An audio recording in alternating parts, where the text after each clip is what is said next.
Hello, and welcome to Up Close and Personal with Inelia Benz. I'm your host, Helene Lipson. For our listeners not yet acquainted with Inelia, she was born in Chile and entered this world directly from source energy without any karmic debt, and she came into this life with a sense of knowingness on a pure mission. Her soul's purpose is to raise the vibrational level of the planet to a critical point that will allow a transitioning into the new paradigm, the new level of awareness for everything, for the planet and everything in it, every rock, every insect, every person. And to do that job, Inelia is a spiritual catalyst, awakening those asleep, helping those already aware to reach a higher vibrational level. And she's even traveled to different geographical areas in various ways for the sake of cleansing it so that the vibration can come through properly.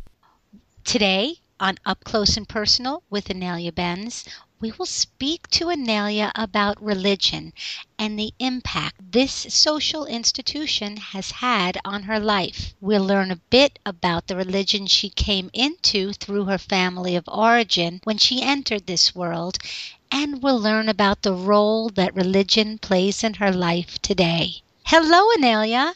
Hi. How are you today? I'm doing great, thank you. Wonderful. So today we're talking about religion. Can you tell me about your family of origins religion and what you were taught to believe as a child? I was pretty ignored as a child, so I wasn't really taught to believe anything as Oh. much. But with regards to religion, there was a slight Catholic overtones to the culture that I was in. My parents were both socialists, so they thought that religion was the opium of the masses, which meant there was no church and there was no religious activities in the house or outside the house. But my grandmother once took me to a church. I was interested in. I was staying with her. I think I was about 4 years old, and she was going to mass. And I asked if I could go with her, and I asked her where she was going. She said to church. What's that? She said the house of God, and I thought, oh, that's awesome. I'd like to go there. I want to meet God. So she said, great, and she was extremely happy because she had been told in very strong words that she wasn't to indoctrinate us with religion, right? And so we went to church, and we went into this Catholic church, and it was a horrendous experience. I don't know about other Catholic church, but this one had statues of Jesus and saints and all sorts of people around bleeding and being tortured and crying and in suffering. It was really horrendous, and I scanned the church for God to see if he was there or she was there, and it wasn't. So I lasted a few minutes, and I looked at my grandmother. I said, grandmother, they're lying to you. This is not God's home. He's not here, right? And I walked out, right? I literally walked out. I was going to walk home, and I was 4 years old, and I was going to walk home. And she reached me when I was outside the front in the street already outside the church. And she looked at me and grabbed me by both shoulders, and she said, what has your father been telling you? And that was the first time I had any interest. I took any interest in my father because I suddenly thought to myself, oh, so my father knows something that's true. Because, she obviously thought it was something that had been told to me, but no, it wasn't. It was pure seeing. Children will see things very clearly. And I saw, and that's what I saw.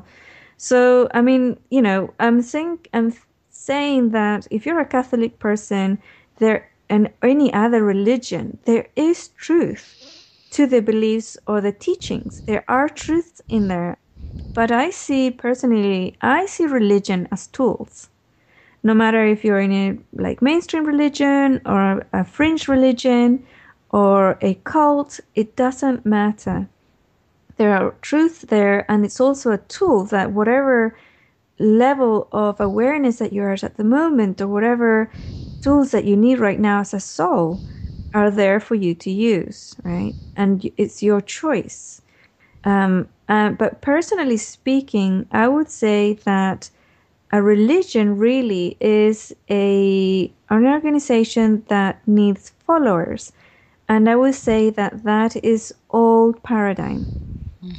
Anything that needs followers or that promises to save others, it's all paradigm. And that's fine. If people want to stay in that paradigm, they can. There's nothing wrong with it. It's just not the new paradigm that we're moving into. Or, I mean, if you don't want to move into, that's fine. Because the new paradigm is all about the person being their own authority and their own savior, right? And the new paradigm says the person, like myself, for example, I have a large audience. I don't have followers, right? I have a large audience. What's the difference? A follower follows somebody through everything and doesn't follow anybody else.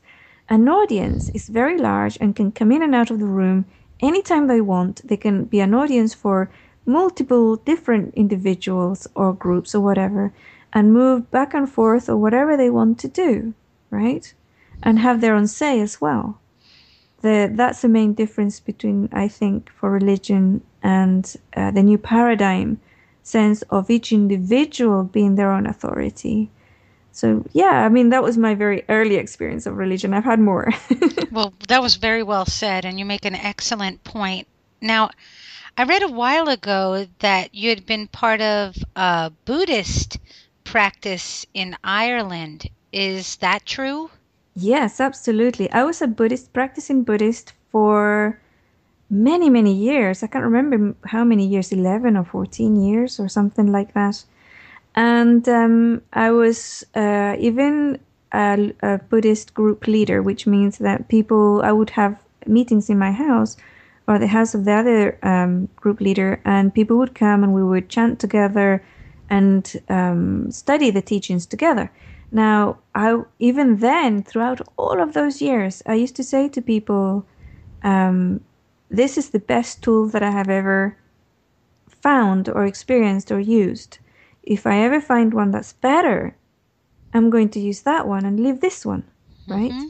Which, in a way, it was not accepted by many because they would have that religious type of authority of saying this is the only way. And I would always argue even with other Buddhist leaders when they used to say, but this is the only way to reach enlightenment, and everything else is false. I would say, I don't think so. This is the best way I've found so far, but there might be something else out there, And I found better things and I moved on.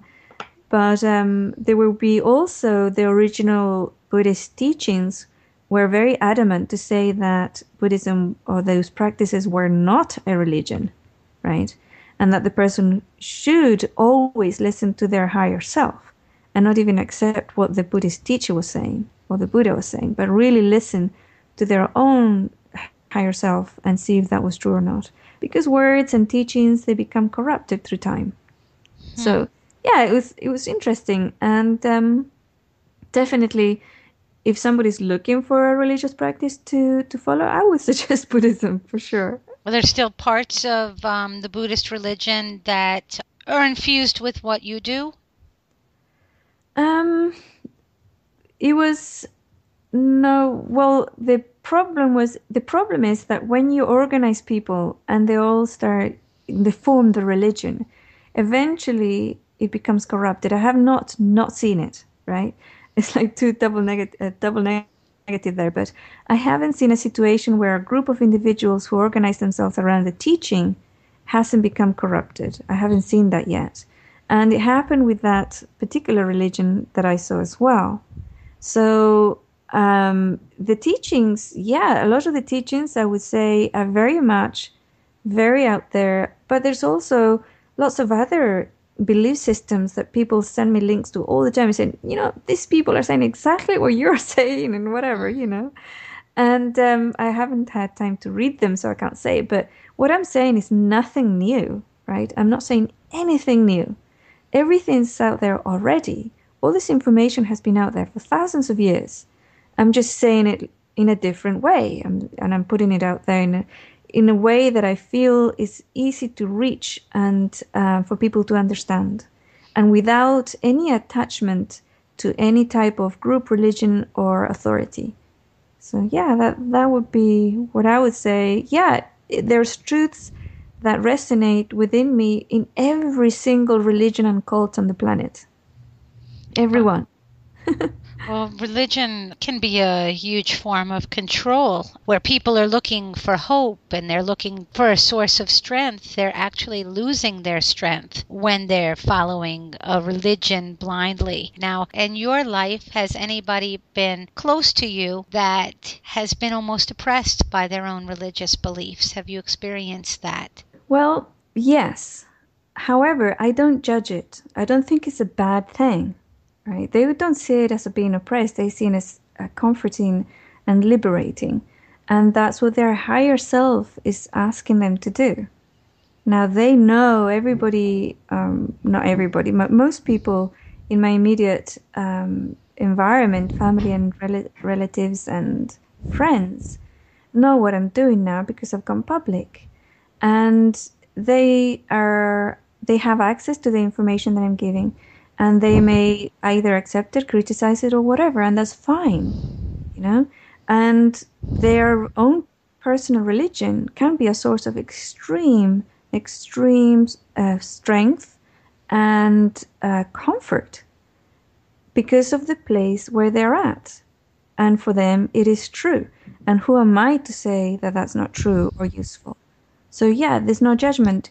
I can see that if they did things differently, they might have a different type of life. Yeah, but maybe that's not the life they're supposed to be having. So yeah, I don't really see it as such. You know, it's like I don't really judge it as one would think of as oppressive or disempowering. I feel that it is, but I don't judge it as something bad. Inelia, on a closing note, is there anything that you'd like to share with our listeners about religion or organized religion? Yes, absolutely. If you're in a religion right now, and have a look and sense it with your own authority, with your own higher self, to make sure that it's supporting you and making you self-sufficient, making you able to stand on your own 2 feet, and also to move forth in life in a very empowered way. Is it empowering you? If there's any kind of red flags or any type of areas that you're not feeling very comfortable with, process that, have a look at it, explore it, ask questions, and see where it leads you. It will strengthen, it might strengthen your commitment and your belief system in this religion, or it might throw you out. But either way, it's going to help you tremendously to do this. Very interesting. Inelia, what do you see as the future for religion in general as we are all shifting, as everybody is expanding their awareness to look within? What do you see for the future of religion itself? I think that religion basically is going to morph. The established religions will probably disintegrate and die off. But the grouping of belief systems or the people worshipping together or meditating together will morph into a very empowered, self-governing and collective collaboration rather than a hive mentality where one leader at the top of the triangle will tell everybody else what to do. It's going to be more like a circle where everybody is equal and everybody is their own authority, and people can move in and out of different circles to practice different things. And I think that's the organic way in which we're going to develop to reach that spiritual heightened awareness in a group setting rather than at a singular setting.